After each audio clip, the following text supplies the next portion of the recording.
The idea with refactoring is to improve the design and make the code easier and cheaper to modify. Refactoring tools make that quicker and safer.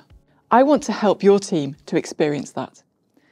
Today, we're going to do a design improvement and replace several longer, more complex methods with shorter, simpler methods. We're going to be practicing replace conditional with polymorphism. This is a guided learning hour, and based on this video, you can lead this session with your team.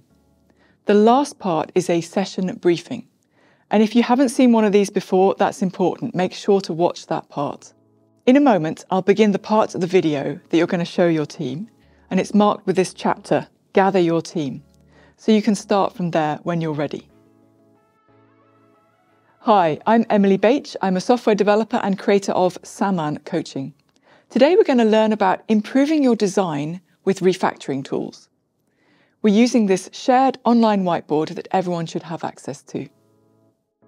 The first thing we're doing today is a fill in the blanks exercise.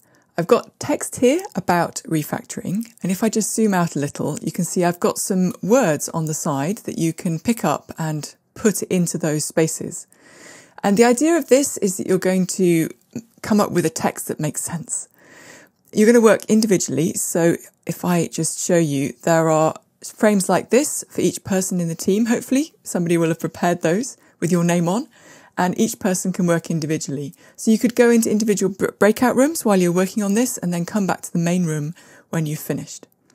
And when everyone's come back, I want you to take turns to read out one sentence each with the words filled in so that you go through the whole text.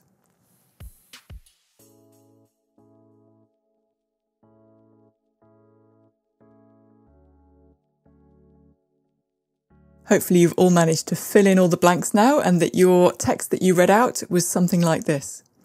I've taken all of these sentences from Martin Fowler's site, refactoring.com, and you could read the whole text there. This is just some of the most valuable parts of it that I picked out.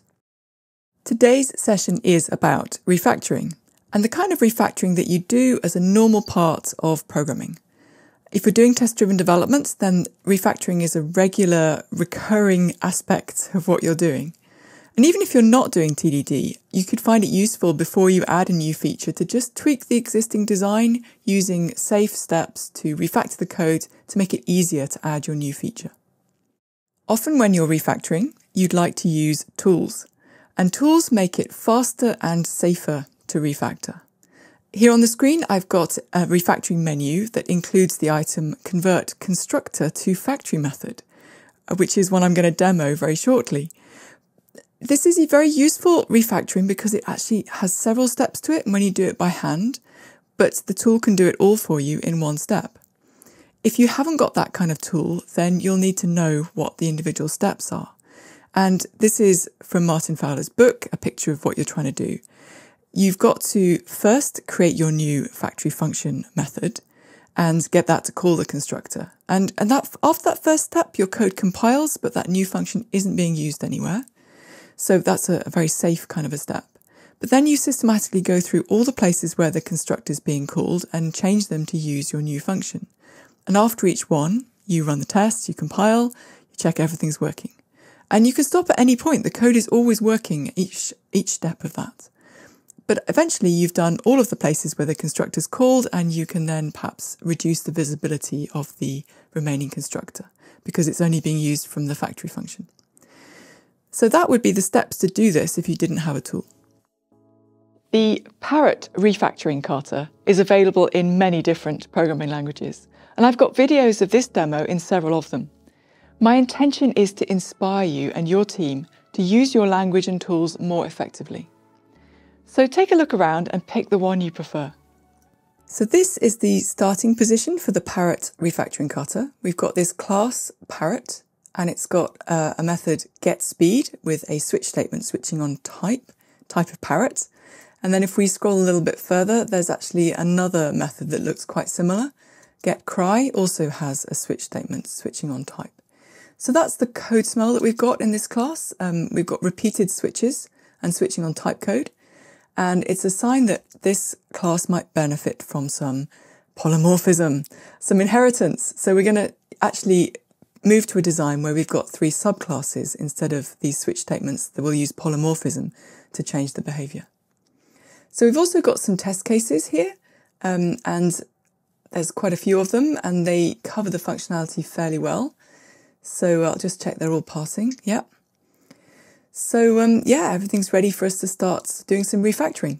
Now the first refactoring is to switch this constructor and change it to a factory method. And my tool can help me with that.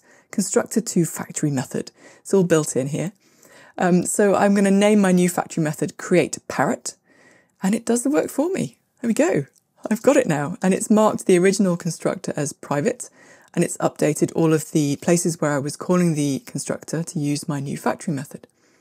So this is looking quite hopeful, and let's just run the tests. Yeah, everything looks good. Okay, so I'm going to add a switch statement here because I still need a switch statement even in the final solution because I need to be able to construct my various subclasses. So I'm switching on the type that's been passed to this factory method, and at the moment that switch statement is not doing anything, but I'd actually like each branch of the switch to construct a different type of parrot, a different subclass. So let's prepare for that. So I'm just going to move this code around a bit, introduce a variable for the parrot to return. And here, if I split the declaration initialization, then I've got a line of code here which I can copy into each branch of the switch. So at the moment, I'm going to construct the same parrot instance, whichever switch branch I go into, but it creates kind of scaffolding. The tests are all still passing, and this is probably a good moment for a commit. I'm going to write a commit message here. This was replace constructor with factory method, and that R at the front there, that's Arlo's commit notation, referring to the fact I've done a refactoring that wasn't entirely automated, so capital R. Okay. So now I'm probably ready to start adding some of these subclasses. So here in the first branch of the switch, when it's a European parrot type enum, let's construct a European parrot. So my tool can help me create that type, and it knows that it should inherit from parrot, and it's passed all the right arguments that I had before. Don't need that not implemented exception, but it's still concerned about something. There's something going on here. It's worried about the constructor in Parrot. Oh yeah, it's private. Right, that needs to be protected so that my subclass can call it. And actually now my tool should be able to help me to put that call in. Yeah, so a call to the base initializer. And that will of course need arguments. The first argument being the type, and this is a European parrot. So let's just put that in. And the other arguments, I'm just going to pass them through from what I was passed originally. Okay, that looks like it should work. Tests are passing. So let's just remove that redundant parameter. The type here, I know it's a European parrot, so I don't need to pass that to it. And it's probably a good idea to put this in its own file. It's good to have classes in individual files. So that was all looking good. Test still passing. Let's make a commit. So we've added the European parrot subclass, and that was another refactoring. There's going to be a lot of refactorings in this. Okay, so we've got our European parrot set up now in the factory method. So let's actually add the African parrot. So this is going to be the same. It's actually created the class with the right arguments, the constructor. It didn't fix the call to the base class though, still, even though it's protected now. So let's just add that code. It's not too complicated. The first argument for the type, right, I know this is an African parrot, and the other ones I'll just pass through. Kind of strange arguments really, but we'll come back to them. And then the type there is redundant, so let's remove that and move this to its own file. Cool, and run the tests. Of course, that'll run the compiler as well, so I think most of those errors would have been caught by the compiler. But it's good to have tests too. So let's just write a message there. We've added the African parrot subclass. It's another refactoring, capital R.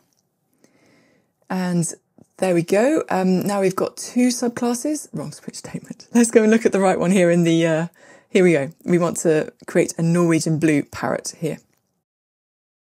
And again, it's not quite managed to set up the constructor correctly with the call to the superclass. So I just got to put that code in. And I'll take the opportunity here. Again, I know what type this is. This is a Norwegian blue.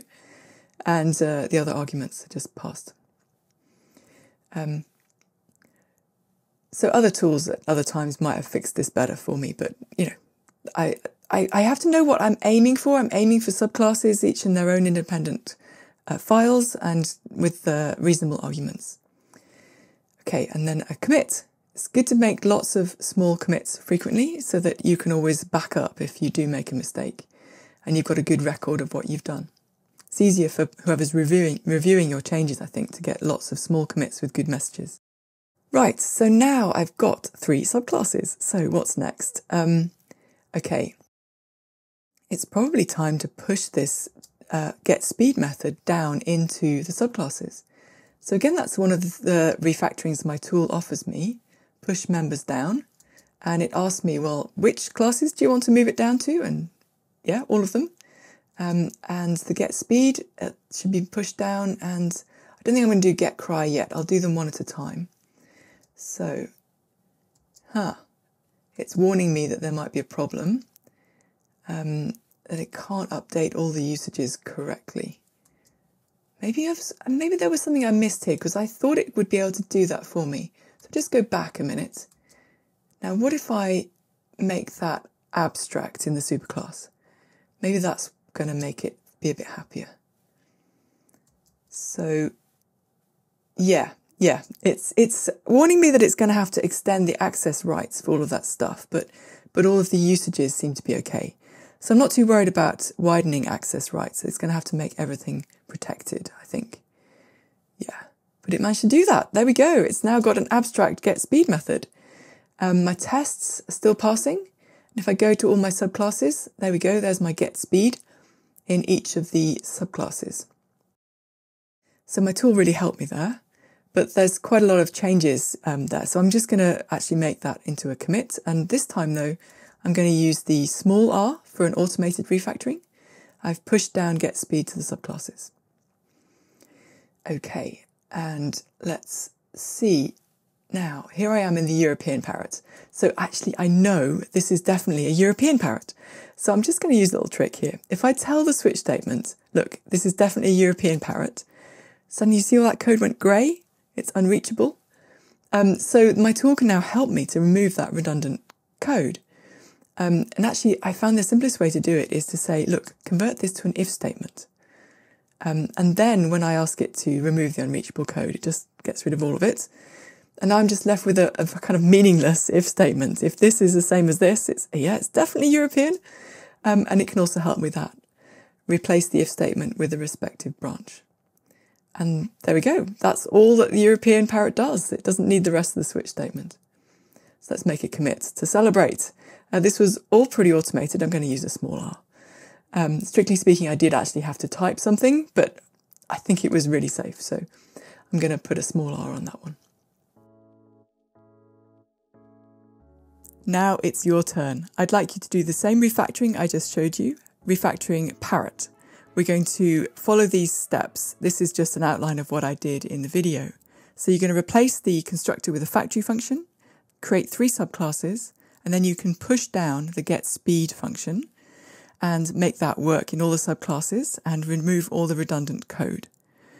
When you've done that, you can push down get cry in the same way. And then you can see what else you want to push down, all the fields and the methods, and then generally look and see whether you're happy with the design. The purpose of this exercise is not necessarily to finish really quickly.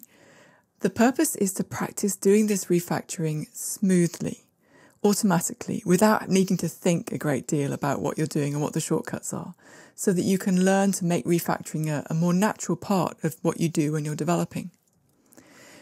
But if, of course, you're already quite good at this and you do finish very quickly, I encourage you to, stash your changes, go back to the start of the exercise, do it again more smoothly, more automatically, more shortcuts. Get better at refactoring. That's what we're training here.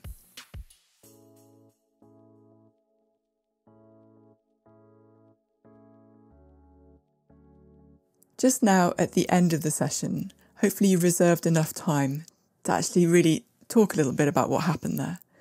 Give everyone a chance to speak. Go round each person in turn and ask them to say something about how the refactoring went today. Was anything particularly unusual or difficult or worthwhile that you should remember?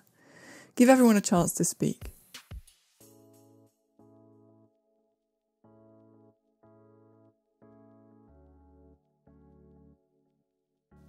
I hope you've enjoyed improving the design of Parrot today. If you like this content, please subscribe to my channel and like this video. So when you're coding in your production code later, look for opportunities to refactor safely and use your tools. Happy coding!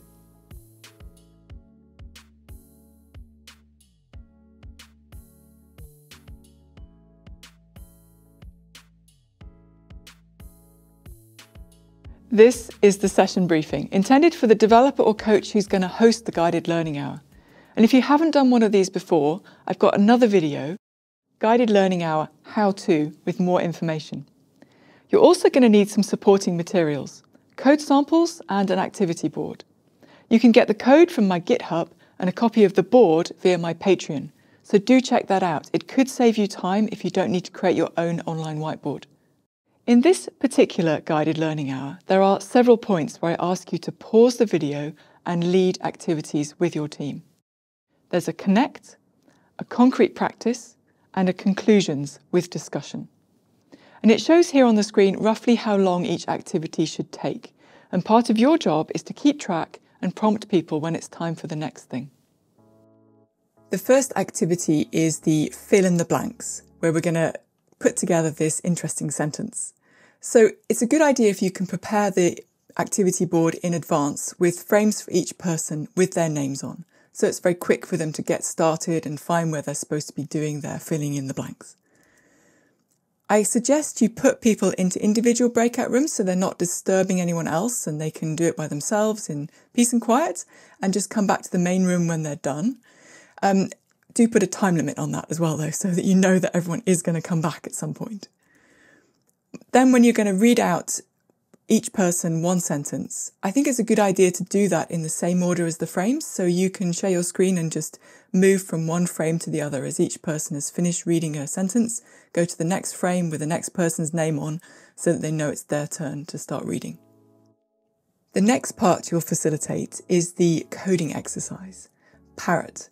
And for this one, it really is very cool if you can get some good refactoring tools. So if people don't normally have those, get them to install them in advance so that when you come to do this exercise, they're all there and they can use them. I suggest working in pairs. You're kind of training fluency with the tools, so it helps to have more time at the keyboard for each person. So there's more time at the keyboard pairing than there would be if you were doing it ensemble style. So pairs is a good balance. One person can be training the keyboard and the other person be encouraging them and telling them what is the next thing and what they should be doing now, keeping track of where you are in the refactoring. Now, some of the people might be already quite good at refactoring and finish this quickly. Before you tell them to, start over and do it again, definitely swap so that the other person gets a chance at the keyboard. But before you get them to do that, just check that they really have got a good design at the end. We're training fluency with the refactoring, but it's also good if they, have got to a good point in the design before they give up and decide that they're done. The conclusions today is a little bit longer than some of the other learning hours that you might have done with me. This is because I want this to be a chance for everyone to have a say and your team to actually talk a little bit about what just happened. It's a kind of a team building activity where you're all saying, well, this happened and I did this and I found the refactoring like that. And it's a chance for everyone to listen to one another and find out, well, what does your team think about refactoring like this? You're hoping that there's going to be some positive comments about refactoring as a normal activity and the tools really make this smoother, and hoping that this is something people are going to do in their production code afterwards. So encourage those kinds of comments. If people have been struggling and it hasn't worked for them, then be sympathetic, listen, but really try and turn up the good. Try and encourage the people who've found things to be working and working well and get more of that. Hopefully, you'll feel somewhat equipped to lead this session now. If you join my Patreon, you can also get invited to join a Discord server where I and other coaches can give you advice. Refactoring is such an important skill, and guided learning hours should be a good way for you and your teammates to get better at it. If you do try this out, let me know how it goes. I'd love to hear from you.